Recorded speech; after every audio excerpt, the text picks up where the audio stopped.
याचे मूलभूत सुविधा आहेत, हे विकास कामं आहेत ग्रामपंचायत अंतर्गत येत असलेले, त्याचप्रमाणे जिल्हा परिषद आणि शासन स्तरावरचे आहेत. आणि ज्या ज्या डिपार्टमेंट ज्या विभागाचे जे संबंधित कामं आहेत त्या विभागाचे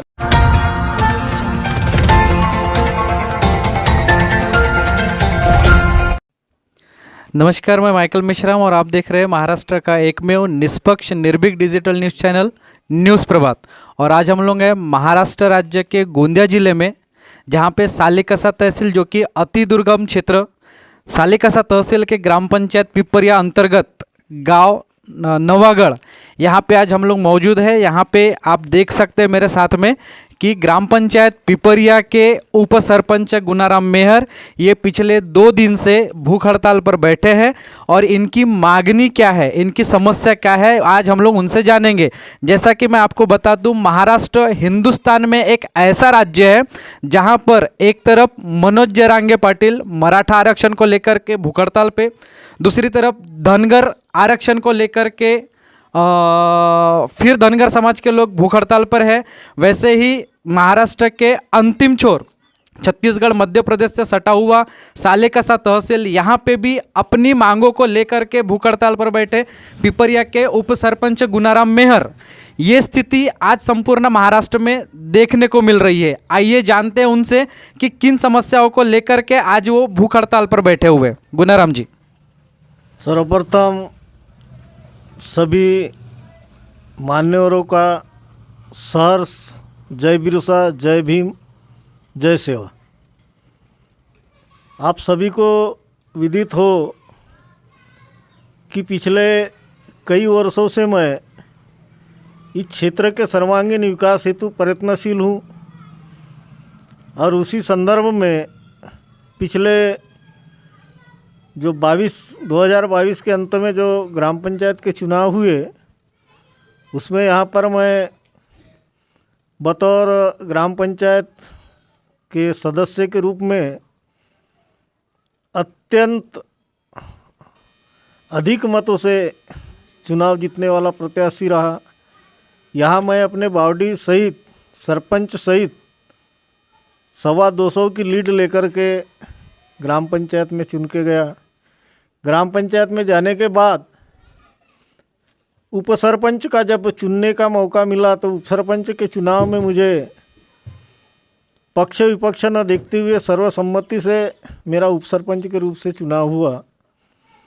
और लोगों की मेरे प्रति बहुत अपेक्षाएं रही कि ये आदमी उस पद पे गया है और निर्वाचित प्रतिनिधि होने के नाते ज़रूर इस क्षेत्र का जो बैकलॉग है, जो कमियां हैं, इनको पूरी करने का प्रयत्न अवश्य करेगा।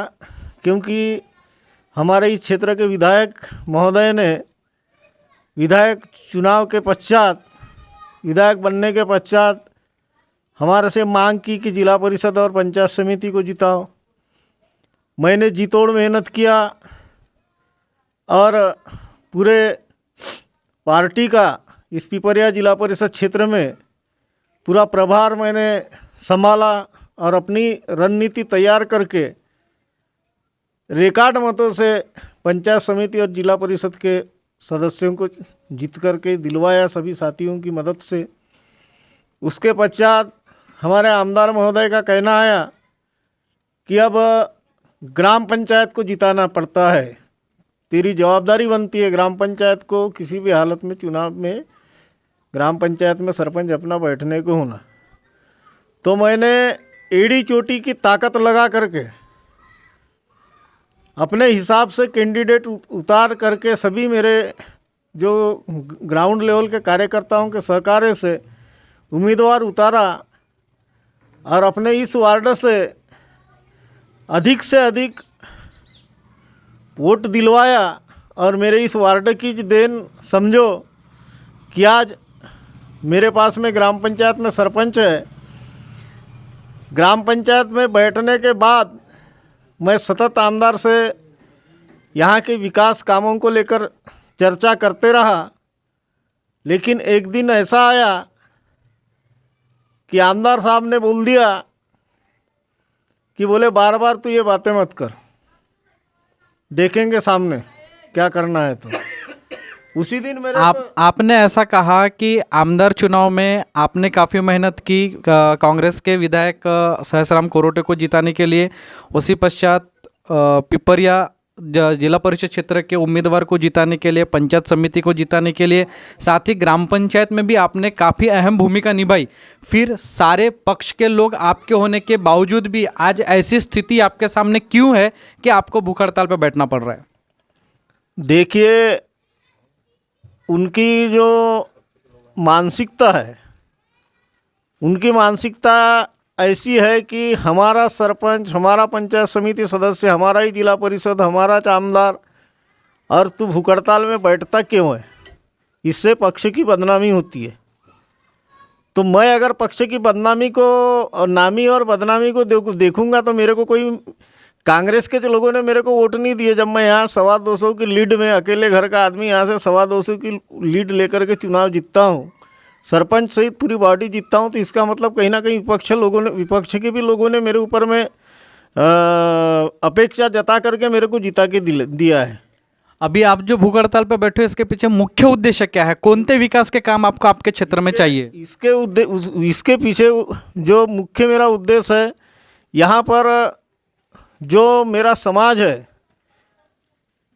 99% यहाँ मूल निवासी समाज है, ST SC OBC के लोग यहाँ पर अपना जीवन निर्वाह कर रहे हैं, NT के, विजय NT के लोग भी है, सब गरीब तबके से आते हैं, कोई अपने घर से कोई बलाढ्य नहीं है, सब मजदूर वर्ग है। और ऐसी परिस्थिति में आज़ादी के पूरे 76 वर्ष होने के बावजूद भी यहाँ पर प्राथमिक आरोग्य की, प्राथमिक स्वास्थ्य की सेवा नहीं उपलब्ध नहीं है। यहाँ रात बेरात अगर किसी की तबीयत खराब हुई, कोई डिलीवरी का पेशेंट आया, तो उसको सीधा सालेकसा और सालेकसा से गोंदिया रेफ़र किया जाता है और गोंदिया में डिलीवरी होती है। अगर पिपरिया में प्राथमिक स्वास्थ्य केंद्र हो जाए तो इन समस्याओं से छुटकारा पाया जा सकता है। सवाल रहा यहाँ की, जो ये मेरा कोना है, मेरा जो वार्ड है, वार्ड क्रमांक 3, यहाँ के रोड रास्ते से आप अच्छी तरह अवगत हो, क्योंकि आपने यहाँ के अनेक दौरे किए हैं और मैं हमेशा यहाँ के रोड रास्तों के बारे में लिखते रहा हूँ। आप सब जानते हैं, यहाँ गल्ला टोला से पांडरी का जो रास्ता है, जो मेरे वार्ड क्रमांक 3 से गुजरता है, आप लोधी टोला जाके देखिए वहाँ की क्या हालत है। नवागढ़ में आप आइए, यहाँ की क्या हालत है।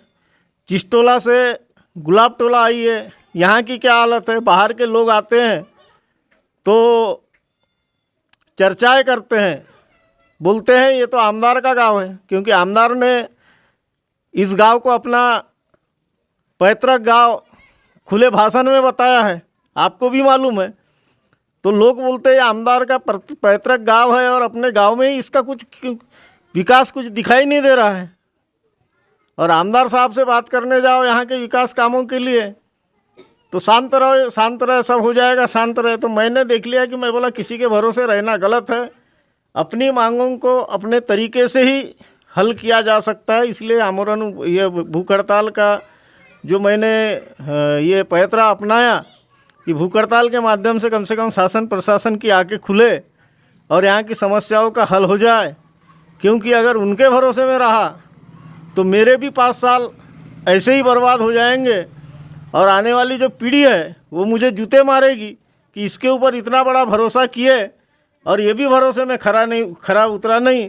इसलिए मैंने मरने जीने की बात को ध्यान में रखते हुए अपना त्याग और समर्पण की भावना से आज यहाँ पर भूख हड़ताल में बैठा हुआ हूँ।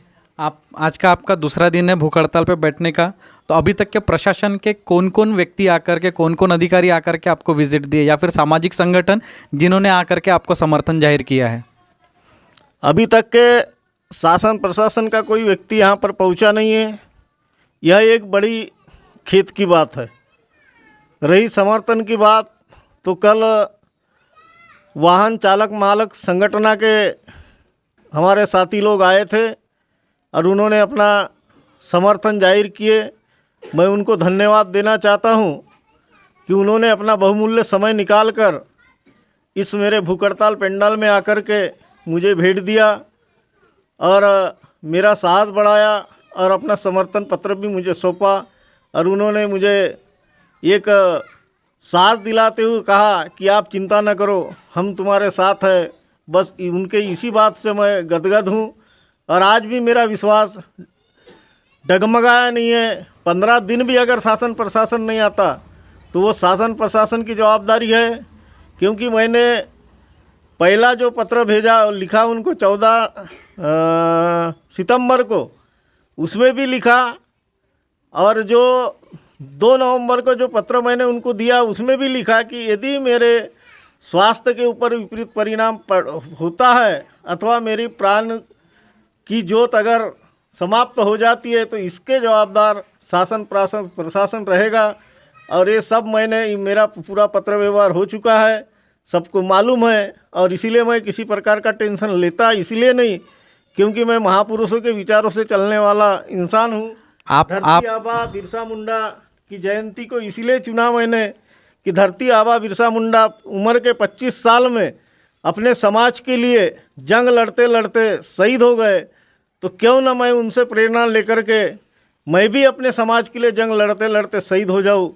कम से कम बाबा साहब ने जो कहा है कि 100 दिन बकरी के जीने के बजाय एक दिन शेर का जियो, तो बस यही बात को सामने लाते हुए फुले साहू आम्बेडकर, पेरियार, ज्योतिबा फुले, इनके विचारों को सामने रखते हुए मैं इस भूख हड़ताल पर बैठा हुआ हूँ। आप उपसरपंच के साथ साथ में एक पत्रकार भी है, तो क्या जिले के पत्रकार संगठन, तालुका के पत्रकार संगठन के इनका समर्थन आपको मिला?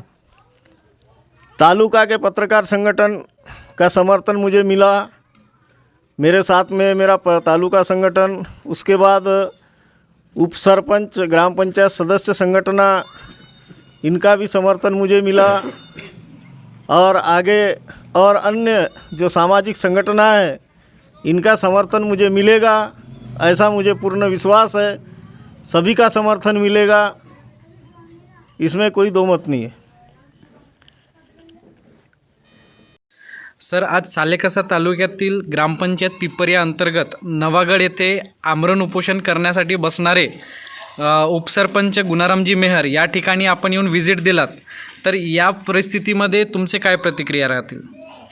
त्यांनी जनतेचे मूलभूत सुविधा मार्गी लावण्याबाबत त्यांचे 10 ते 12 प्रश्न आहेत, त्याबाबत बसलेले आहेत आणि त्यांनी यापूर्वी माझ्याकडे ॲप्लिकेशन दिलेले आहे। सदरच्या मागण्या मान्य होत नसेल तर 15 तारखेपासून उपोषणाला बसेल आणि प्रशासनाकडून आम्ही पाठवलेलं आहे मान्य जिल्हाधिकारी महोदयांना, त्यांच्याकडून काय पूर्तता म्हणजे पाठपुरावा परत आपल्याकडे काही त्याबाबत माहिती नाही प्राप्त झालेलं आहे। त्याकरिता त्यांनी काल 15 तारखेपासून त्यांनी उपोषणाला बसलेले आहेत। त्यांचे मूलभूत नागरिकांचे मूलभूत सुविधा आहेत, हे विकास कामं आहेत, ग्रामपंचायत अंतर्गत येत असलेले, त्याचप्रमाणे जिल्हा परिषद आणि शासन स्तरावरचे आहेत। आणि ज्या डिपार्टमेंट ज्या विभागाचे जे संबंधित कामं आहेत त्या विभागाचे आम्ही त्यांचं संदर्भ देऊन आम्ही त्या विभागाला पाठपुरावा करण्याबाबत प्रशासनातर्फे त्यांना कळविण्यात येईल। सर, आज जहाँ पे भूख हड़ताल हो रही है वहाँ पे आकर के आपने विजिट दिया और कुछ विषयों को लेकर के आप जो भूख हड़ताल पे बैठे वो और प्रशासनिक अधिकारी बोल करके आप संभाषण हुआ, तो इसमें आप क्या देखते हैं और इन पे क्या प्रतिक्रिया देंगे? माननीय उपसरपंच श्री गुणारामजी मेहर 15 तारखेपासून उपोषणावर बसलेले आहेत। त्यांच्या ग्रामपंचायत पिपरिया अंतर्गत विकास कामे, त्याचप्रमाणे मूलभूत सुविधा या पुरवण्याबाबत त्यांनी या उपोषणामध्ये सहभागी झालेले आहेत। त्यांच्या मागण्या संदर्भात प्रशासन वरिष्ठ कार्यालयाकडे त्याचप्रमाणे शासनाकडे प्रस्ताव सादर केलेला आहे। त्यांची मंजुरी प्राप्त झाल्यानंतर हे विकास कामं पूर्ण होणारच आहेत। याबाबत आमचा वारंवार पाठपुरावा विभागांशी, प्रशासनाशी आणि शासनाशी आमचा सुरू आहे। ज्या पद्धतीने विकास कामं मंजूर होतील त्यानंतर लगेचच ते विकास कामं पूर्ण करण्याची कार्यवाही आमच्याकडून करण्यात येईल। ये थे पिपरिया ग्राम पंचायत के उपसरपंच गुनाराम मेहर, और जिस तरीके से वो भूख हड़ताल पर बैठे हैं, आपको मालूम है संपूर्ण महाराष्ट्र में अपनी बात को मनाने के लिए जगह जगह पे आंदोलन एवं भूख हड़ताल होते रहती है। यह भूख हड़ताल या फिर इस तरीके का रास्ता अपनाना उचित है या अनुचित है, ये आपको समझना और आपको तय करना है। प्रशासन इस ओर कितनी दखल लेती है, इसके लिए आगे भी आप हमारे साथ बने रहे। मैं माइकल मेश्राम, न्यूज़ प्रभात के लिए गोंदिया।